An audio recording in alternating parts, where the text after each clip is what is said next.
¿Quiénes somos los hondureños en nuestra propia tierra? ¿A quién pertenece la ciudad? Dicen que Tegucigalpa no duerme, pero lo que no cuentan es que muchas y muchos ya dejaron de soñar, porque el ruido tapa las preguntas y las paredes. Esas testigos siguen esperando que alguien vuelva a mirarlas, a pintarlas, a habitarlas. Pero ponete a pensar, ¿quiénes somos las y los hondureños en nuestra propia tierra? ¿A quién le pertenece la ciudad? ¿Cuándo dejamos de sentirla nuestra? En esa ciudad, más del 60% de su gente se mueve en bus, taxi o a pie. 3 de cada 10 logran hacerlo en su propio vehículo. Y aún así, nadie llega realmente a ningún lugar. Hay causas históricas, económicas, por supuesto de cultura política, porque recordemos que esta acepción jurídica de la ciudadanía que está vinculada pues, a la pertenencia a un territorio, como el territorio como elemento de un Estado, es como la clásica o la jurídica, pero si hablamos de ciudadanía política, de sujetos políticos, yo creo que tiene mucho que ver la propia, desde la perspectiva histórica, la conformación del Estado, de los estados modernos, el Estado-nación, en sociedades subalternas. Es decir, cómo nos constituimos como república, qué procesos definieron la construcción de la nación hondureña. Y ahí hay que mencionar pues, que con los... es decir, se parte de una idea homogénea de sociedad, como si el Estado, como si la nación parte, digamos, de una sociedad que es igual, lo cual es absolutamente falso. Y a partir de ahí hay que decir que los estados modernos en nuestras sociedades se construyen sobre la base de la exclusión. Entonces, poblaciones que históricamente han estado excluidos del ejercicio de ciudadanía en esta otra dimensión que sería la política y la que es un pilar fundamental de la democracia. No se puede pensar de una democracia realmente vigorosa, una democracia que le haga sentido a la población en general, si no hay una ciudadanía política, si no hay un sujeto político que construye ciudadanía desde abajo. Porque también es importante decir que la ciudadanía no la construyen las élites, al contrario. La democracia liberal representativa se sostiene sobre una participación mínima que se reduce a ejercer el sufragio en nuestro caso cada 4 años. Después de escuchar a Ana Ortega, quisimos conocer cómo se vive la ciudadanía más allá del discurso. Salimos a las calles, a la universidad y a los parques de Tegucigalpa para preguntar algo tan simple como esencial. ¿Te consideras una persona sujeta de derechos? Sí. Mucha gente piensa que no, pero para mí sí. Yo sí creo que tenemos derechos. Desde que nacemos tenemos derechos. Solo que mediante el paso del tiempo se van violando un montón y no se cumplen. Yo también opino que sí tenemos derechos todos. Claro, depende del lugar en el que estemos, va a tener un reglamento que hay que seguir siempre. Pues yo opino que sinceramente todos tenemos derecho. Sí, pero eso va con matices porque no se cumple del todo. Una, porque soy parte de la comunidad y también porque soy mujer. No. Pues sinceramente no. Sí, completamente. Sí, claro que sí. La verdad que sí también. Claro que sí. Tengo mis derechos. Nuestra historia está hecha de guerras, de resistencia y de búsquedas. Pero, ¿cómo se entrelaza todo eso en lo que hoy llamamos identidad nacional? Cuando Soto y Ramón Rosa deciden dar a conocer a la población quiénes han sido las figuras excelsas, llamémosles así, de nuestra historia, lo que están haciendo es fortaleciendo una identidad primaria que ya existía en el hondureño. Esa identidad primaria, hasta ese momento en que ellos entran al estudio de la historia, de la divulgación de la historia, había surgido mayormente del recuerdo de las revoluciones, de las guerras civiles, pero de guerras civiles y revoluciones como matanzas, como masacres nada más, no como formas de resistencia. Viene entonces la interpretación del historiador y dice, no, muchas de esas revoluciones fueron por defender la Constitución. Otras fueron por violar la Constitución, por poner un dictador, incluso hasta con fuerzas externas que vinieron al país apoyando a esas revoluciones, como fue el caso de las compañías bananeras que generaban revoluciones en el país por sus propios intereses y fines, pero no, hubo otras en donde se hizo una revolución, una guerra civil para defender a un presidente al que querían votar y que había sido electo legalmente o ordenadamente, o bien para defender un principio de la Constitución. Entonces, cuando comenzamos a entender que esa es parte de nuestra historia, también comenzamos a entender dos factores más que ya hemos citado, que son que tenemos una identidad, que es identidad aunque sea un poco deshilachada, pero tiene un centro, tiene un hilo que nos conduce del pasado al presente y al futuro. Pero además de eso, que ese hilo, ese principal, se basa sobre el principio de la resistencia. Y la resistencia es nuestro rechazo a aquello que nos amenaza destruir, no solamente como individuos, sino como conjunto, como nación. El principio de la resistencia como búsqueda de lo democrático y no la aceptación de lo dictatorial. ¿Por qué? Porque una vez que el pueblo adquiere ese concepto, adquiere esa percepción de sí mismo, ya nada lo detiene, absolutamente, ¿no? Aún cuando le propongan lo peor, el engaño peor, o aún cuando lo repriman al fondo mayor, ese pueblo se sigue resistiendo porque ya aprendió ese carácter que lo mantiene vivo, que lo mantiene sobreviviendo a todas las dificultades que se le puedan presentar. Entonces, en tal sentido, la pregunta es interesantísima porque nos dice algo que es que el conocimiento de nuestro pasado construye nuestro presente definitivamente y edifica nuestro futuro también. La democracia no vive solo en las urnas, sino en la calle, en la comunidad, en el diálogo cotidiano.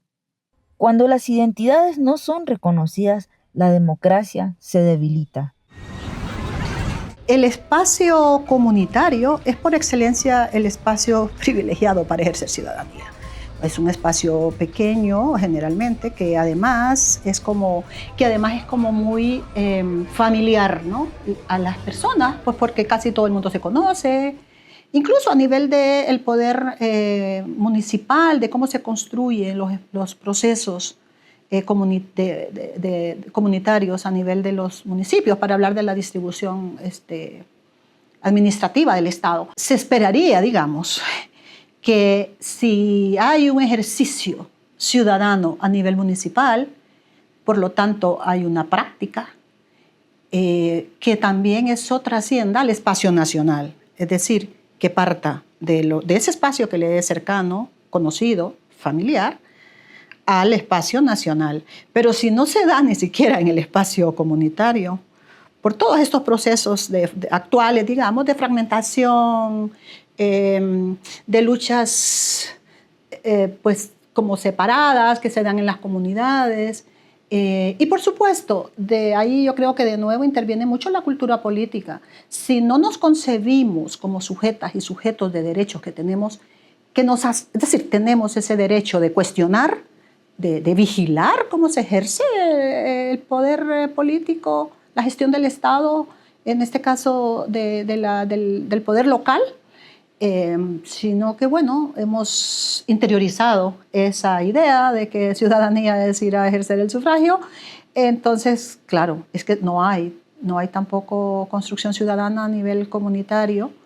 Es decir, no en la medida que una democracia de ciudadanía requiere. Tenemos una democracia electoral, eso es lo que tenemos.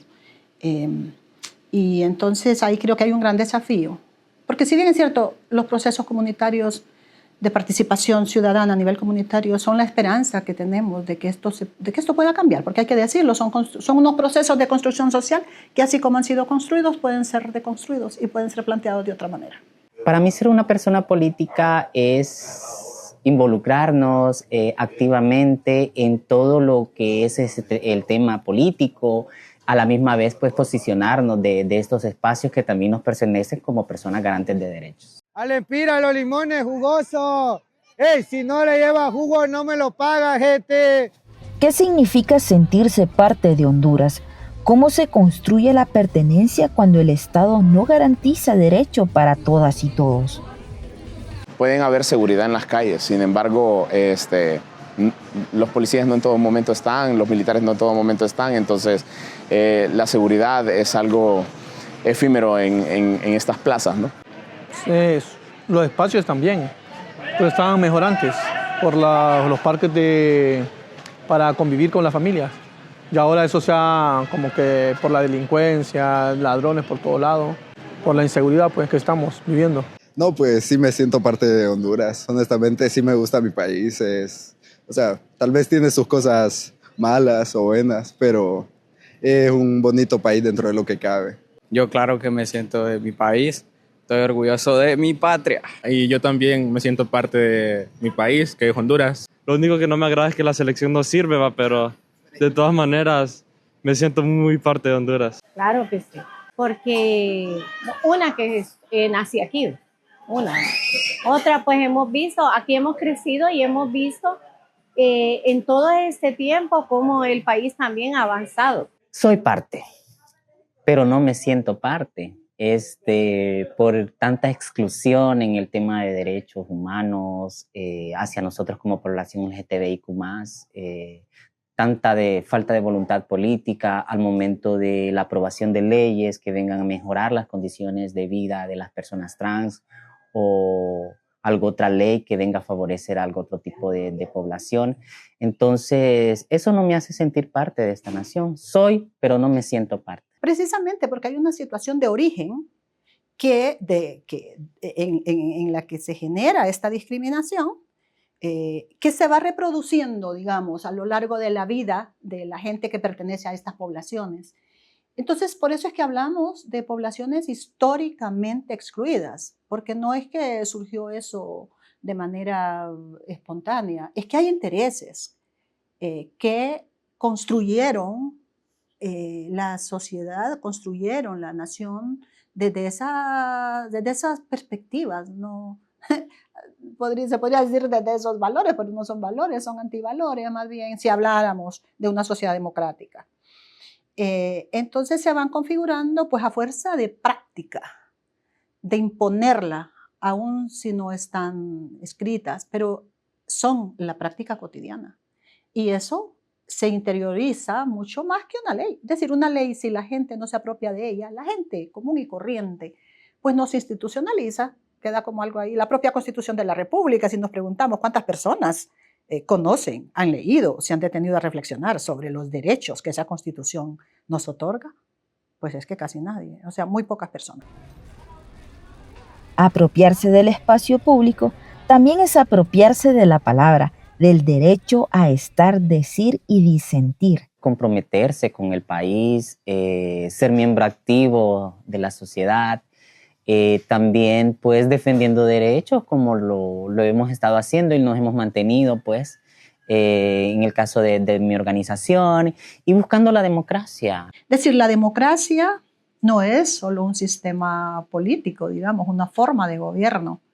Tiene que ver con la dinámica social, tiene que ver en cómo ejercemos las relaciones entre nosotras mismos, cómo ejercemos inclusive, cómo nos vemos frente a la naturaleza, por ejemplo, cómo nos vemos frente al cuestionamiento, a la diversidad de opiniones, y eso yo creo que, por ejemplo, estos niveles de intolerancia que hay en la sociedad hondureña son preocupantes, porque es que sin cuestionamiento